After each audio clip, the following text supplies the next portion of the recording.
Bismillahirrahmanirrahim. Assalamualaikum warahmatullahi wabarakatuh. Thank you, Associate Professor Dr. Hasina Ibrahim, my colleague and the member of department. Okay, and thank you very much to KRM and EC and all the organizing bodies for giving me such an opportunity for me to be here to share some of my ideas about Kalam and its relationship to ethics this time, Alhamdulillah. So actually, if you refer to the program book, actually the topic is slightly different. The topic here is about Kalam as the foundation of modern ethics, a discourse beyond the scope of human free will. And the topic that I have here in my slides is about exploring the unifying principles beyond clashes, from classical disagreement in Kalam to a framework of modern ethics. Basically, the scope is about the same because you can see that generally, whenever people, the scholars, thinkers, discuss about ethics in relation to Kalam, they will go to the scope of human free will and the role of akal. Okay, so in this paper, I want to go more than that. I want to go to look into, even though it is, I can say, a very preliminary framework, it is a very basic one, but I try to make it materialized. So in my abstract, I mentioned here that number of studies of revisiting the position of earlier schools of Kalam or Firaq is on the rise, and new findings really change the landscape of that area of study. So you can see that there are quite a number of very important books. For example, we have Cambridge, even Oxford book on the matter. And this paper argues that studies on Firaq are now not only important to provide a historical sketch of Islamic thought, but to explore inter-school contribution and its relevance to the modern concerns. The contribution of Kalam into ethics has so far discussed either in the uncompromising clash between Jabariyah and Qadariyah or Mu'tazilites and Ash'arites. In limiting it to the expression of the role of reason, which is always associated to the Mu'tazilites. The study found that different views are actually reflecting the earliest attempts, which form preliminary responses, which were resulted from several factors, such as psychological state and etc. So this is basically the aim of my paper, in which so this is the background of study. You can see that not only akhlaq is important in the life of man, but further inquiry into the discipline of akhlaq is crucially needed in dealing with new problems and challenges. In fact, all problem faced by human is moral by nature. The root of akhlaq as a discipline is there in Islam, but has not been seriously ventured into. So this is not only my claim, but based on several figures like Muhammad Abdullah Darras, and even you can see like even Taha Abdul Rahman also is now talking much on akhlaq. Lately they are intellectual, so this is what I mean, figures who see the importance of highlighting the role of akhlaq, not only in the practices, but also as a philosophical area of study, such as, okay, as I mentioned just now. So before we go to the discussion, let me brief and have a kind of overview pertaining to the identity. What is actually ethics? That has been discussed as expected by Islam, as what I can see. And at the same time, it's about the modern approach to the ethics.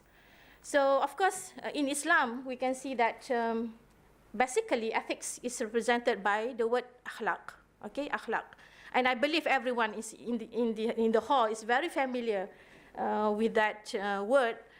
So we can see that the word akhlaq comes from the word, of course, the root word of khuluq. And interestingly, in the dictionary, we can easily find that the word khuluq is actually one of two words which the same root, with the different haraka, And there, interestingly also, that actually both of them show to the different meanings to the word. Basically, according to Hans Wer, we know that the word khalq is about the creation. It's more on the external creation, but the khuluq is more on the character and the internal disposition that a man has. So this actually has shows us that akhlaq actually expected a very, a major and comprehensive aspect and area of development for human being. So Islam does not only expect for men to behave good outwardly, externally, but to shape ourselves. And I believe that everyone also is aware of the approach of Imam Al-Ghazali and even Ibn Miskawai of dealing akhlaq in the sense of the established state of soul. So this is very important. Even in the literal understanding and meaning of akhlaq, actually, it goes to the, if we look into some definitions, for example, by Ibn Abbas, as early of companions of Prophet Muhammad sallallahu alaihi wasallam, he even said that while interpreting one of the verses, we actually have only 2 verses that mention directly about the word khuluq. And in one of the verses, he mentioned that, there are several meanings of that. One of them is about deen. So meaning to say that akhlaq is not only about one aspect of religion, one aspect of Islam as a deen, but actually it is the aim of the deen of Islam is to accomplish a certain state of akhlaq. Then basically this is the aim of being a good Muslim in the perspective of Islam. So this is to show how akhlaq actually is very, very important. And other than that, we know that akhlaq is actually a major dimension of Islam. This is, of course, as reflected by the Hadith Jibril, in which when Prophet Muhammad sallallahu alaihi wasallam was asked about the meaning of Iman, Islam, and Ihsan, so we know that basically akhlaq is represented by the word Ihsan here. And of course, normally people, explain the word Ihsan is an ta'budallah ka'annaka tarah fa illam takun tarahu fa innahu yaraka. So this is basically the word ihsan, but actually it is more than that, in which we can inshallah later on further discuss. And therefore it is actually very, very important, because when we look into the history, basically the discipline of akhlaq or ilmul akhlaq, it is there, but not fully developed so far. This is my observation. And it is about a wide range of area of study with limited number and scope of exploration done so far. So I will explain further later on. And now we come to the understanding, okay, from the West and the modern interpretation of what is ethics. And we know it came from other language of ethos. And of course, the West claims that they continue the legacy of, the old tradition of Greek philosophy, but in many observations, actually, they are not. There is a very different nature between the modern ethics and the previous one in the Greek philosophy. Among others, is about the questions posed. So you can see that the Western is much more on to describe and to understand the descriptive and normative ethics in our particular time, very practical by nature, and mainly to fulfill the expectation of the society, because we know that in the modern tradition, society is actually very, very important, and there is where human is expected to behave in a certain way. And the last question I mentioned here, that is it related to religion? Some of thinkers say they are, of course we know that secularists, they do not take religion into their discourse, but in some expositions, like John E. Hare and etc., he tried to relate this, especially according to Scotus, Kant, that it is based on religious foundation. So But you can see that the relationship is actually very, very loose. And this is where I want to say here, if I'm here to say that if we want to take only the idea of Mu'tazilite as our foundation of ethics, then maybe we will become like the Western ethics, in which there are things we need to take also from other schools to ensure that the relationship between human action and God is always there. So here I also mentioned about some problems in the development of ethical thought in Islam. First is about imbalanced exposition between the Muslim and the Western contribution, because analytical study on Islam is done many by the Western writers. Sometimes, of course, the way they look into Islam, not only about ethics actually, it's also about Kalam, about Firaq. Then this is where we can have a very superficial and not in-depth discussion about what is the real thing. So second is about internal problems. That is unclear scope, especially as major dimension of practical aspect of Islam, especially between akhlaq and sharia. And I finished with one paper on the demarcation of between akhlaq and sharia, the law, I mean, because I think it is very important to understand the scope of ethics per se. Because normally people look into Islam and consider that fiqh to play the role and can overrule, okay, the role of akhlaq, which is I totally not agree. And the third one, reducing akhlaq to only specific values of the Quran, because people like to list down what are the values, 1, 2, 3, 4, 5. And actually, ethics is more than that. Values is, as we can see in the Quran, later on I will discuss about what is expected there. So this is also criticized and complained by, addressed the issue by, again, Abdullah Daras and Toshihiko Izutsu, and also Abdul Haq Ansari, pertaining to this limitation that we have. So basically, this is a basic one that I'm trying to relate between what is about law and ethics. There are some issues where, we don't have problem actually in the aqidah or worldview things, because it is very clear, it is something very important foundation.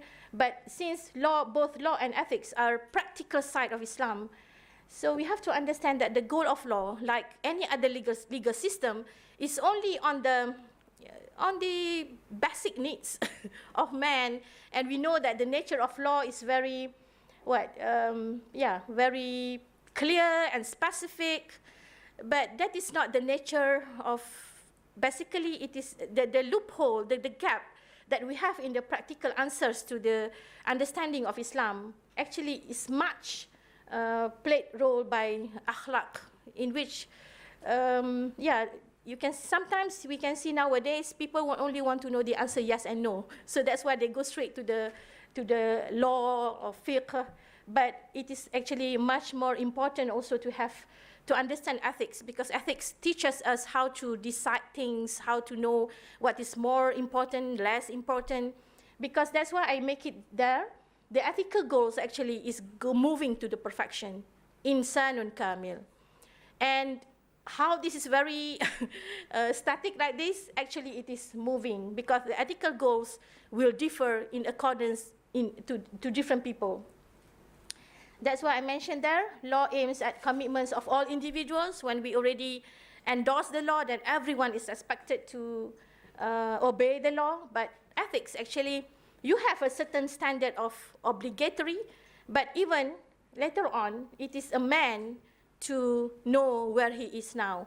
And actually, you can see the arrow, okay? Then, as I mentioned just now, it changes from one to another. Of course, the highest is Prophet Muhammad sallallahu alaihi wasallam. He was a very successful and excellent figure in all aspects of life. But of course, as a normal human being like us, we have many weaknesses, including those who don't have chance even to fulfill the goal of law. Maybe there are people who are maybe handicapped and etc. So even then you can see that there is valid justification why in their ethical expectation maybe they go even below the goal of law. But meaning to say that there is a long way to go between the goal of law and the goal of ethics, because the goal of ethics is looking for perfection and kamil in Islam. And then I believe everyone agree by this time that Kalam is about invaluable contributions to human knowledge, especially on sciences and humanities and etc. actually.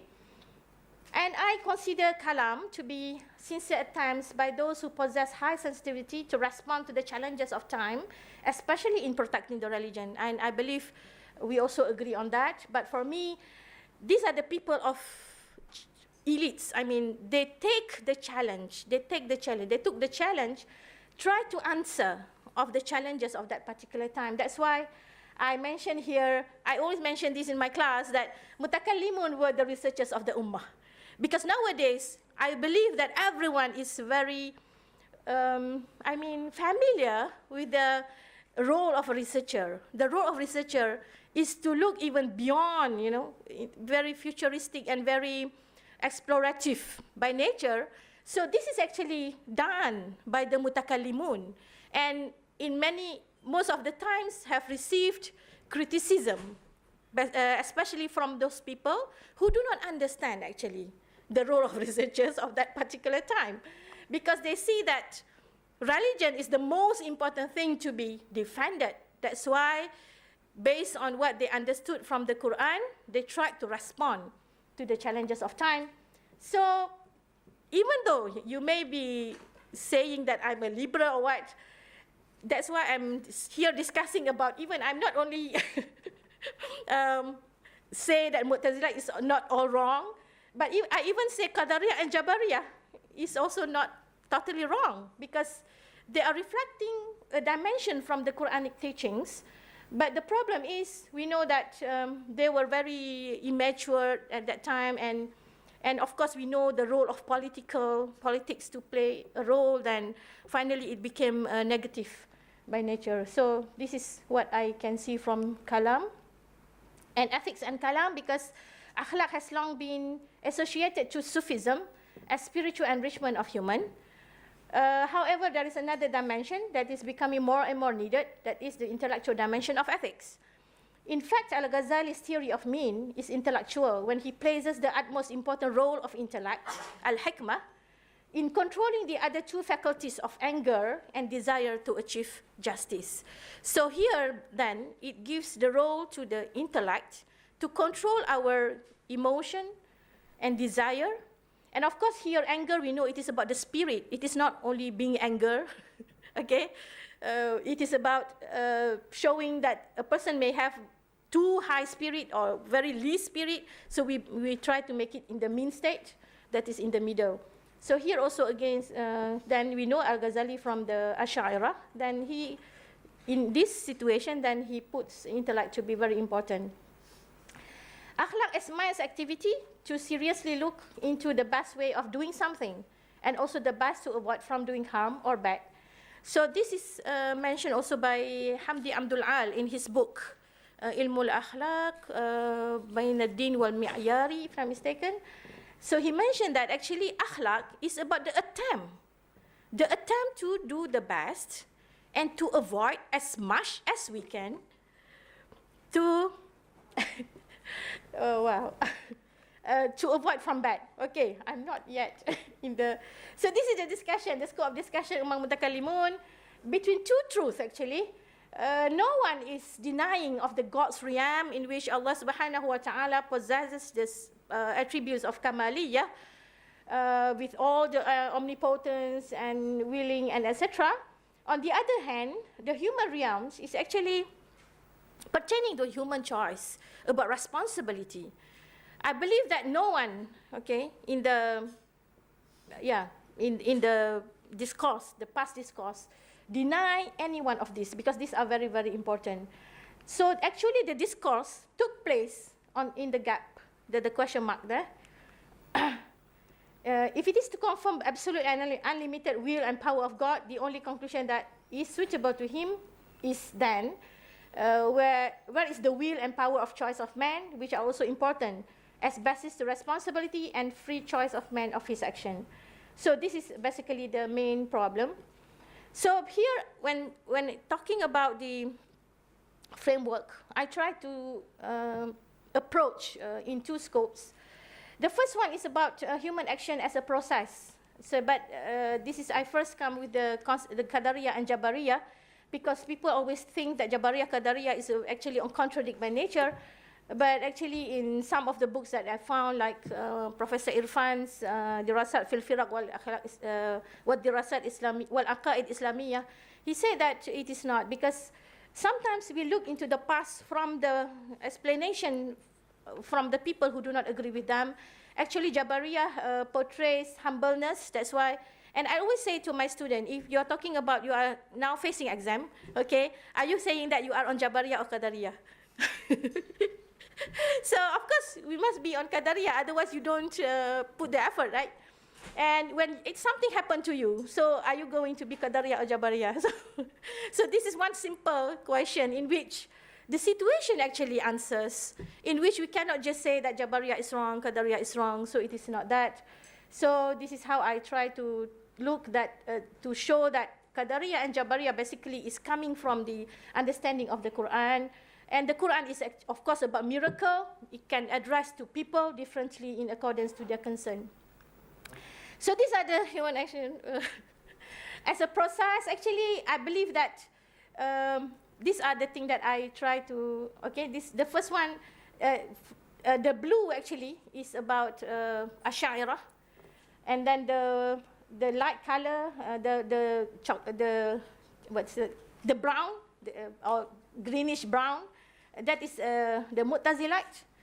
And then the black brown, that is actually the something that is agreed, okay, by both, because that actually then it is much that it is agreed upon. So basically, when we look into the this diagram, then you can see that the Ash'ariyah, actually in the slides, mentioned that Ash'ariyah are very concerned about the external. We know that we have to work within our limitation, and the limitation is given by Allah subhanahu wa ta'ala. For example, I'm a woman, that's why I say in class, if you are a woman, then how can you, oh, I want to be a man. So you have to work within your limitation. You cannot just say, I can do anything. No. The same thing when people don't have money, etc. So you cannot blame. So this is, and actually when a person is success, you cannot say it is 100% from you yourself. Actually, the situation actually puts you into the, yeah. Then we have general concept. This is, I believe, very, very clear in the Quran.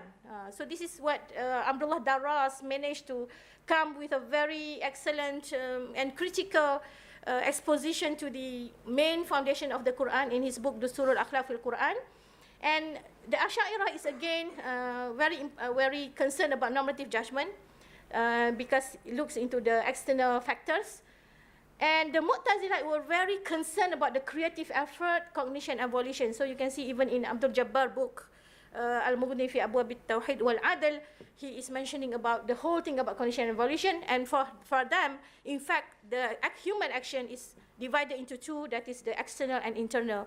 And what is also important is about the internal, because which is true. And then the occurrence of a specific action, this is of course championed by the Ash'ariyah again, because, and this is what I consider writings by Richard M. Frank to be good synthesis works, in which he said that because Mu'tazilah actually were not concerned to talk about the occurrence. They were talking about the potential something to happen. So when it is about potential, then you must say that it is first will happen about cause and effect, and we consider that to be sunnatullah. I do not know they said that or not, but this is from me.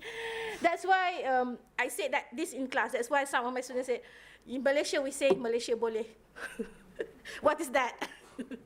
So Malaysia can. So it is actually about the, to put the effort as if that you can. You have, and in many books that I read about motivation, they say you must first confident of the consequence, then only you can work for the thing. So this is the thing. And then one thing that is very, very important for me to mention is about the issue of good and bad here, because I believe this is the key problem that makes Mu'tazilite need to be explained pertaining to the Mu'tazilah when they consider good and bad to be something general or ethical good.